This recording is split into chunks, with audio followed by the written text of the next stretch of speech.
صل على سيدنا ومولانا محمد العبد المجيد الكرم وآله وصحبه وبارك وسلم صلاة وسلاما عليك يا حبيبي يا رسول الله صلی اللہ علیہ وسلم۔ ماہ رمضان المبارک کے آخری عشرے کی تیسری تاخرات آپ سبھی کو بہت بہت مبارک ہو۔ اللہ تبارک و تعالی آج کی رات کی تمام تر رحمتوں اور برکتوں سے ہم سب کو مالا مال فرمائے۔ شب قدر کے فیوز و برکات سے مولا ہم سب کو مستفیض فرمائے۔ آج حفاظ کرام نے 27 پارے مکمل کر لیے الحمدللہ۔ سورہ ذاریات کا جو بقیہ حصہ تھا اس کو آج مکمل کیا، پھر سورہ طور اور پھر سورہ نجم اور پھر سورہ قمر۔ طور جانتے ہیں، طور پہاڑی کا نام ہے، اور نجم عربی زبان میں ستارے کو کہتے ہیں، اور پھر اس کے بعد قمر، عربی میں قمر جو ہے وہ چاند کو کہتے ہیں، اور پھر سورہ قمر کے بعد سورہ رحمان شریف، اور پھر سورہ واقعہ، اور پھر سورہ حدید۔ اتنی صورتوں کی آج بحمدہ تعالی حفاظ کرام نے نماز تراویح میں تلاوت فرمائی۔ سورہ رحمان کے تعلق سے آپ سبھی جانتے ہیں، بڑی ہی مشہور صورت ہے، بڑی ہی مقبول صورت ہے۔ اللہ تبارک و تعالی نے بیک وقت انسانوں اور جنات کو اس صورت میں مخاطب فرمایا ہے، اور جو اللہ تبارک و تعالی نے انسان اور جنات دونوں پر احسانات کیے ہیں ان کو جو ہے گنایا ہے، بار بار جھنڈوڑا ہے۔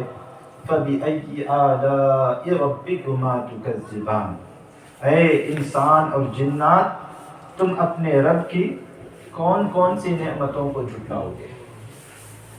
اس صورت کا شان نزول مفسرین بیان کرتے ہیں کہ جب قرآن پاک کی ایک دوسری صورت میں حکم آیا فَاسْجُدُوا لِلرَّحْمَٰنِ کہ رحمان کو سجدہ کرو، قَالُوا وَمَا الرَّحْمَٰنُ تو ان لوگوں نے کہا کہ رحمان کیا ہے، یعنی کفار مکہ نے جو ہے پوچھا کہ رحمان کیا ہے، رحمان کو ہم کیوں سجدہ کریں، رحمان کون ہے؟ تو اللہ تبارک و تعالیٰ نے پوری صورت نازل فرمائی کہ رحمان کے بارے میں جاننا چاہتے ہو، رحمان کون ہے؟ الرحمن علم القرآن، رحمان وہ ہے جس نے قرآن سکھایا، خلق الانسان جس نے انسان کو پیدا کیا، علمہ البیان جس نے اس انسان کو بیان کا علم عطا فرمایا، ما کان و ما یکون کا علم عطا فرمایا، اور پھر اس کے بعد پورے اوصاف اللہ تبارک و تعالیٰ نے بیان فرمائے۔ الشمس والقمر بحسبان والنجم والشجر یسجدان، سورج اور چاند اپنی ایک متعینہ مقدار میں جو ہے حرکت کر رہے ہیں، والنجم والشجر یسجدان اور تارے اور درخت جو ہیں اللہ تبارک و تعالیٰ کی بارگاہ میں سجدہ ریز ہیں۔ والسماء رفعها اور رحمان ہی نے آسمان کو بلند کیا، ووضع المیزان اور میزان کو رکھا، میزان جس میں ہمارے اعمال تولے جائیں گے، ہماری نیکیاں اور ہماری بدیاں تولی جائیں گی، اس کو رکھا۔ اس طرح اللہ تبارک و تعالیٰ نے ساری نعمتیں جو انسانوں اور جنات پر نازل فرمائی ہیں ان سب کو اللہ تبارک و تعالیٰ نے اس سورہ رحمان میں بیان فرمایا ہے۔ وَالْحَبُّ ذُو الْعَصْفِ وَالرَّيْحَانِ خَلَقَ الْإِنسَانَ مِنْ صَلْصَالٍ كَالْفَخَّارِ وَخَلَقَ الْجَانَّ مِنْ مَارِجٍ مِنْ نَارٍ، انسان کو بجتی ہوئی مٹی سے اللہ تبارک و تعالیٰ نے پیدا کیا، جنات کو اللہ تبارک و تعالیٰ نے آگ سے پیدا کیا۔ مرج البحرین یلتقیان، دو سمندر آپس میں ملتے ہیں، لیکن آپ نے بھی دیکھا ہوگا ایسے سمندر موجود ہیں کہ دونوں کا پانی الگ ہے اور دونوں جو ہے آپس میں ملتے نہیں ہیں، حالانکہ جنس ہونے میں، پانی ہونے میں دونوں ایک دوسرے کی طرح ہیں، اور پانی میں آپ کوئی بھی لکوڈ ملا دو تو پانی جو ہے اس کو اپنے اندر سرایت کر لیتا ہے، پانی کا رنگ بھی بدل جاتا ہے، سب کچھ بدل جاتا ہے، لیکن اللہ تبارک و تعالیٰ نے ایسے سمندر پیدا فرمائے کہ دونوں آپس میں ملتے نہیں ہیں، دونوں آپس میں ملتے نہیں ہیں۔ مرج البحرین یلتقیان، ایسا لگتا ہے کہ دونوں ملے ہوئے ہیں، بینہما برزخ لا یبغیان، لیکن ان دونوں کے درمیان جدائی ہے، دونوں کا پانی آپس میں ایک دوسرے کے اندر سرایت نہیں کرتا ہے، اس پانی کے جراثیم اس پانی میں نہیں جاتے، اس پانی کے جراثیم اس پانی میں نہیں آتے۔ ایسی تخلیق کرنے والا کوئی اور نہیں بلکہ وہ رحمان ہے، ایسی تخلیق کرنے والا کوئی نہیں بلکہ وہ رحمان ہے۔ پھر آگے اللہ تبارک و تعالیٰ فرماتا ہے وَلَهُ الْجَوَارِ الْمُنْشَآتُ فِي الْبَحْرِ كَالْأَعْلَامِ، یہ جو سمندر میں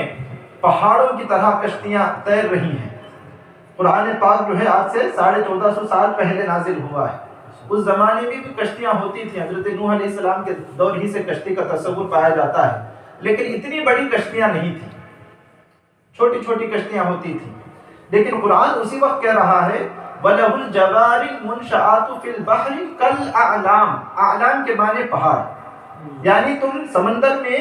کشتیوں کو دیکھو گے تیرتی ہوئی جو پہاڑوں کی طرح نظر آئیں گی۔ آج جو ہم بڑی بڑی کشتیاں دیکھتے ہیں کہ لاکھوں ٹنوں کا مال اور پتہ نہیں کتنے وزنی ہوتے ہیں، اور اتنے بڑے، بلکہ یوں سمجھ لیجیے ایک کشتی نہیں بلکہ ایک شہر آباد ہوتا ہے، اتنے ہزاروں کی تعداد میں لوگ اس میں رہتے ہیں، ہزاروں کمرے ہوتے ہیں اور ہزاروں طرح کی فیسلٹیز اس میں مہیا کرائی جاتی ہیں۔ ایسے بڑے بڑے جہاز آج کے دور میں ہم دیکھنے کو جو پہاڑ کی طرح نظر آتے ہیں، لیکن قرآن پاک 1450 سال پہلے ہی بیان فرما رہا ہے کہ کل اعلام، کہ پہاڑ کی طرح تمہیں وہ کشتیاں دکھیں گی جو کشتیاں پانی میں تیر رہی ہیں۔ آخر یہ سب بنانے والا کون ہے؟ اللہ تبارک و تعالیٰ۔ اسی نے اب انسان کی عقل کو جو ہے وہ طاقت عطا فرمائی کہ وہ اس تعلق سے اس انسانی عقل نے سوچا اور اس کا خاکہ تیار کیا، اور پھر ان ساری چیزوں کو اس نے وجود بخشا۔ کل من علیہا فان، کل من علیہا فان، اللہ تبارک و تعالیٰ فرماتا ہے کہ جو کچھ اس زمین پر ہے فان، سب کے سب فنا ہونے والے ہیں۔ وَيَبْقَى وَجْهُ رَبِّكَ ذِي الْجَلَالِ وَالْإِكْرَامِ، اور صرف تمہارا رب باقی رہے گا۔ میں نے ابھی کچھ دن پہلے بتایا تھا کہ جب اللہ تبارک و تعالیٰ حضرت اسرافیل علیہ السلام کو بھی وفات دے دے گا اور پھر سور کو بھی جو ہے فنا کر دے گا، کوئی نہیں بچے گا، صرف اور صرف اللہ تبارک و تعالیٰ کا وجود ہوگا۔ اللہ تبارک و تعالیٰ تب کہے گا لمن الملک اليوم، آج کس کے لیے بادشاہت ہے؟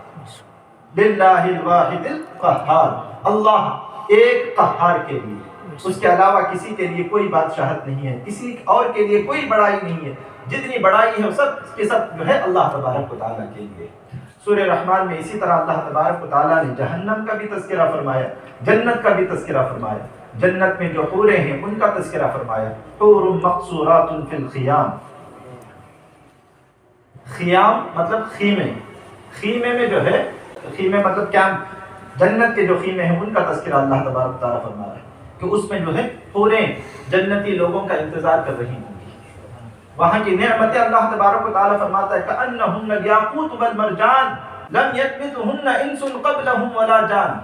یعنی وہاں کی نعمتیں ایسی ہیں نہ کسی انسان نے اور نہ کسی جن نے جو ہے اس تعلق سے کبھی سوچا ہوگا کہ وہ نعمتیں کیسی ہوں گی، ہماری سوچ سے کئی گنا آگے ہوں گی۔ ہم تو بیان کرتے ہیں، قرآن پاک نے جو ہمیں بتایا صرف اتنا بیان کرتے ہیں کہ وہاں پر حوریں ہوں گی، اتنی خوبصورت حوریں ہوں گی، ایسی نعمتیں اللہ تبارک و تعالیٰ ہمیں عطا فرمائے گا، لیکن در حقیقت وہ کتنی خوبصورت ہوں گی اور کتنی اچھی وہ نعمتیں ہوں گی، اس کا احاطہ جو ہے ہمارے خیالات اور ہماری عقل نہیں کر سکتی،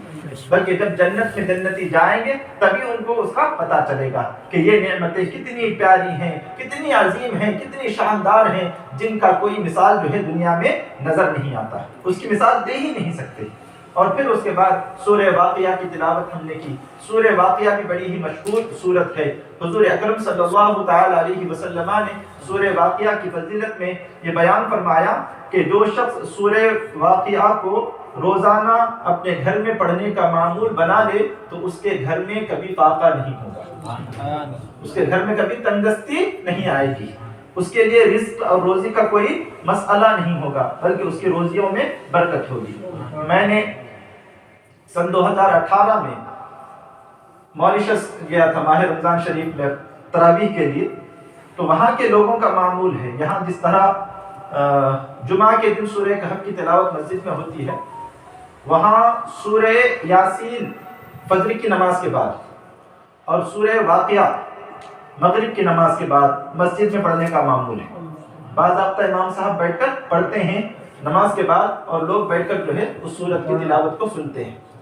تو یہ اچھی چیز ہے، مطلب سورہ واقعہ کی تلاوت جو ہے ہر گھر میں ہونی چاہیے۔ اس کی برکت یہ ہے کہ گھر سے فاقہ دور ہو جائے گا اور گھر میں خوب برکتیں آئیں گی۔ جسے تنگ دستی کی شکایت ہو یا روزگار نہ مل رہا ہو، اس کے لیے علماء فرماتے ہیں کہ وہ کثرت سے سورہ واقعہ کی تلاوت کرے، انشاءاللہ العزیز اس کی روزی میں اضافہ ہوگا اور اسے حلال روزگار مل جائے گا۔ اللہ تبارک و تعالی ہم سب کو علم نافع عطا فرمائے، مولا تبارک و تعالی ہم سب کو قرآن پاک کا صحیح علم عطا فرمائے۔ وآخر دعوانا الحمد للہ رب العالمین۔ السلام علیکم ورحمۃ اللہ وبرکاتہ۔